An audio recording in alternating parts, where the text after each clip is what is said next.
So I've made a bunch of builds for Onslaught, and these include some offensive and some defensive builds for each of the characters. And I have 5 for each character, so let's go ahead and hop into them. First character we're going over is Hunter, and this is a double suspend with your dodge ability, and then I also had it to where I can replace the Rufus's Fury with a Quicksilver Storm and just use a different grenade launcher, and I'm using the new Hullabaloo with Chain Reaction and Volt Shot since it's getting a buff. Plus, I just think that having a good ad clear is definitely a good option for content like this regardless. So you have double suspends with your dodges, and then you also have your super, which is going to be good at single target damage as well as ad clearing in your general area. I'm also using a suspend grenade just for more ad control as well as unstoppable champions. And then I also have Whirling Maelstrom because it also does good single target damage as long as it stays tracked to one enemy, and it also does pretty well at clearing red bar or like major enemies. There's really not a whole lot of looping to this that's really necessary. You can kind of build it how you want it. A lot of these builds are just simple builds that you can build how you want to play, and that's kind of the best thing about these builds is you don't have to play any one specific way, at least from my playtesting. This is a build I use all the time. I run Crota with this build. I love it. Here's the mods I use, and I swap a lot of them out. Next up, we have an Arc build with Assassin's Cowl. Absolutely love this build. We have Ikelos, which is really good for ad clear with Volt Shot, and it's just a good weapon in general. Anarchy is going to be good for that single target damage. And then instead of Riptide, I'm actually going to recommend Deliverance now, because Deliverance is getting a buff because it's going back to unnerfed Chill Clip, whereas Riptide will remain with the bad version of Chill Clip. Here's kind of the build that I run. Again, your super is really good at single target damage. You have your dodge, you can go invisible. You have your chain lightning with your melee. It's fantastic. You have your grenade, which, you know, this build isn't really focused around. It's more melee based, but regardless, it's a really fun build to play around with. And with your melee, ad clear, and then Volt Shot on Ikelos, it's absolutely great at ad clearing. And then again, we have mods, but you don't have to build your stuff this way. Pretty much just your helmet and your gauntlets are the only things that have to be built this way. My boots are actually the incorrect mods completely. So again, just build around this how you want, play how you like to play, but this is a melee-centric build, so build it around melee. Next up, we have Bacchus, which is going to be the same style build, except you're going to want to build more into mobility, because you dodge with Bacchus, you're going to get more damage for your Ikelos, you're going to get more damage for your Anarchy, you're going to be able to get more damage for your Deliverance, not Riptide. And Anarchy is like a good way to lock down an area, Deliverance is going to be a good way to slow down ads, or like focus a big target enemy with Anarchy on them, and then Volt Shot's going to be overpowered with Bacchus, taking out ads. It's a great build. Plus you have your Duskfield grenades to help slow down enemies, and then you have your shurikens, which you can throw at, you know, really small ads and take them out pretty quick. You can take out several with one shuriken. So absolutely love this build for PvE, and I'm looking forward to using it. Next up, we have your classic Void build with Gyrfalcon and Collective Obligation. Again, you don't have to use Collective Obligation. If you have the new Void sidearm Buried Bloodline from Warlord's Ruin Dungeon, I could definitely recommend you using that. And I don't really have a heavy to use on this build, so I just have my sword here because I like to skate all the time. So that's just on there because I like to use that. And Lingering Dread is also going to be getting a buff with Chill Clip to where it also takes 2 shots, but I'm going to say for that slot, if you get a Mountaintop seems like it's going to be one of the greatest special grenade launchers in the game. In fact, I think it will be the best kinetic special grenade launcher in the game. But this build is just about going invisible, keeping Collective Obligation up. Of course, you can get Devour with Buried Bloodline to keep yourself alive. And then you also have the ability to make your teammates invis. And if you don't want to go Gyrfalcons, you can go Omnioculus, and it kind of does the same thing. Buried Bloodline is going to keep you alive with Devour, and you can keep making yourself go invisible just with your normal invisibilities. Next up, we have the Warlock, and pretty easy one for me is going to be just Stasis turret build. It's fairly simple. Everyone uses this. No big shocker here. This is going to be one of the best for ad control. And I think Hullabaloo would be great here because you can just freeze stuff, throw down Hullabaloo, kill ads, Salvador Salvo, kill ads, and then I just needed a headstone weapon, and I recommend Unending Tempest with Demo Headstone. Absolutely great for grenade stasis builds. Here is the fragments and everything that I run. I mostly run these fragments for stats, but these are the aspects that you'll definitely need to run this build.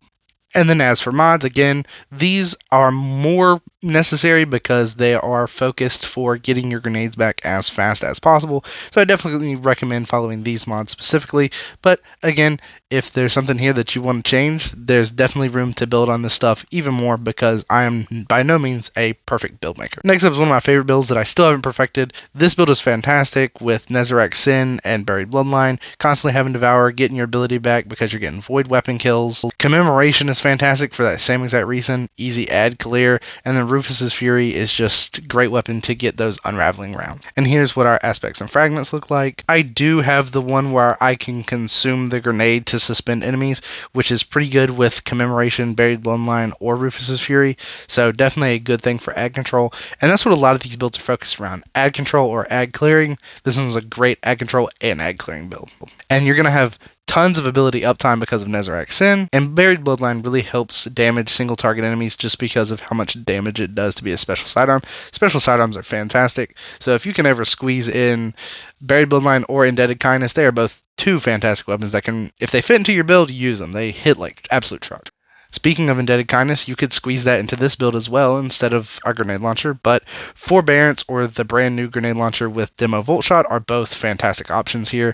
And then I have a grenade launcher in the final slot. You can use kind of whatever you want, but I'm going grenade launchers for most of this content because you're going to need to target tons of enemies or target big enemies, and grenade launchers are pretty much the best to do both of those. Here's our fragments and everything, and you're just going to be sliding, killing everything with your melee pop-up. You're going to be throwing grenades everywhere.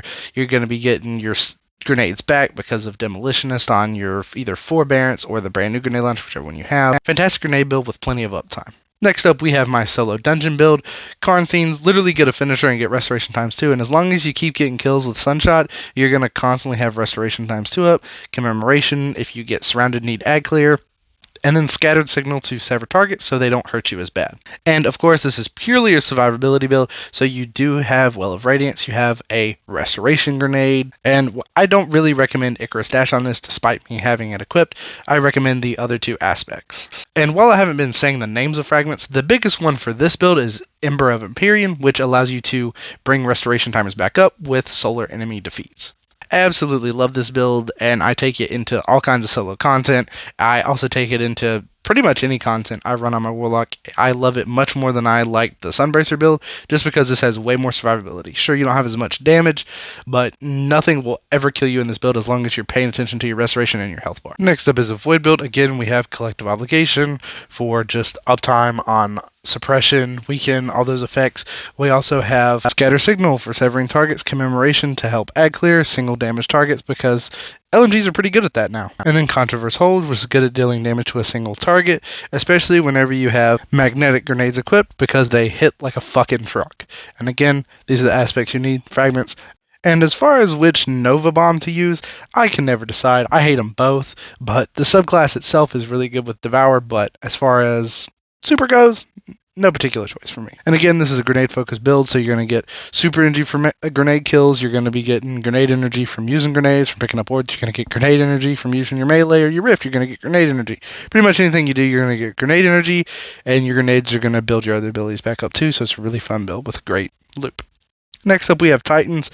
This is a build that I absolutely love, and I really hope that this helmet gets a buff in the future because I really hate what they've done to it. But Lorelei's fantastic. Conditional Finality is great for freezing and igniting and single target damage, and then Bug Out Bag with Sub Incandescent is great for ad clear, and then I just have something for DPS in the final slot. Big fan of Sunbreaker, pretty good for ads. Single damage, not really that much, but this build is also about keeping restoration up all the time, just like any solar build at this point right now. The fragment Ember of Empyrean is going to be your biggest fragment that you need to have, and your biggest aspect is going to be Soul Invictus. Both are required to make this build work really well. This is a grenade-based build, and it used to also be a melee-focused build because Solar Titan's melee used to be fantastic, but Solar Titan has since been nerfed pretty bad by Bungie. Hopefully they'll change it in the final shape, but it's a pretty good build, but I would focus this more on grenades than melee, so you can have restoration up all the time.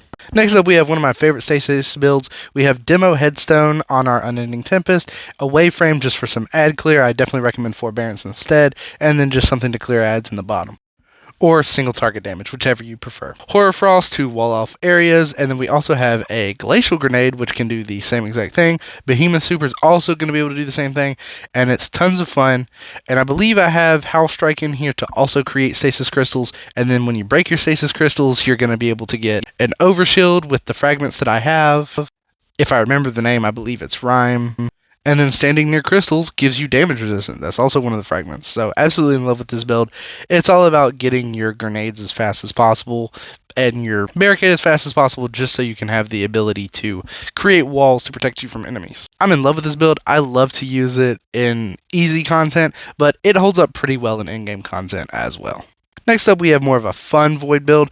Ursas really haven't been used in a while, but they're great at buffing your team's damage, creating orbs for your teams, and sure, it's not a shit ton of orbs like it used to be, but you can still do tons of stuff. Plus, you can 1-2 punch an enemy and then hit them with your shoulder charge, does a ton of damage. I'm also a big fan of Subjunctive, which is going to be Swashbuckler and Subsistence, so again, works with melees. You also have access to Bastion here. I don't have mods for this build, so build it how you think it should be built. Next up, we have probably the easiest build to use in Destiny 2, which is going to be Worm God Caress and Strand, but mostly it's just about Banner of War. Tractor Cannon to debuff, Swordbreaker to 1-2 shot, and then melee, and you're going to pretty much one-shot anything in any kind of content. And then I use Subjunctive with Subsistent Swash, so anytime I get a melee kill, it'll be active and I can just kill a bunch of ads real quick. I run Suspend on this class, so I have the ability to stop unstoppable champions. And plus with this build, you'll have pretty much unlimited Woven Mel and the ability to have infinite damage resistance and never die. It's a fantastic build, and if you haven't used it before, now would be the time to try it. Here's the mods that I use, and I do recommend most of these because it works fantastic.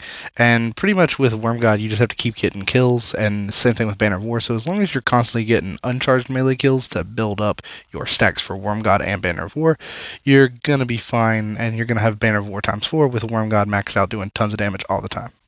Next up, we have Point Contact Cannon Brace with Arc, and this is a fantastic build for ad clear. This build will destroy an entire room's worth of enemies with a simple melee. I used to use 1-2 punch on this because it actually buffed the damage, but now 1-2 punch just doesn't last as long, so it's not really as effective. And I like to run Swash and Volt Shot on my sidearm, which works great. Everything in this build is melee focused or survivability focused, so I definitely recommend using all the same fragments and all the same aspects that I use here. And Thunder Crash isn't great without Curus, but it's good to focus a single target. You'll chunk them, you might not kill them though. Here's your mods, and again, melee focused, so we're getting melee kills, we're getting super energy, we're using different abilities, we're getting our melees back, stuff like that. We use our melee, we're getting grenade back, so pretty good loop. I use this throughout all the Season of the Deep, and I had tons of fun using it. Hopefully you guys did enjoy, and if you did, be sure to hit that like button. If you're new, consider subscribing, click the notification bell so you get notified when I make new videos like these, because I make new videos like these all the time, and comment down below if there's any builds that you like that I missed. I'll be sure to add it to a pinned comment, or pin the comment if you just have like a superior build. Again, not all these builds are 100% finished, so they are build onable, so if there's something that you want to add to it, you can probably do that because these builds are pretty flexible. Thanks so much for watching, and check out one of these other videos that I made.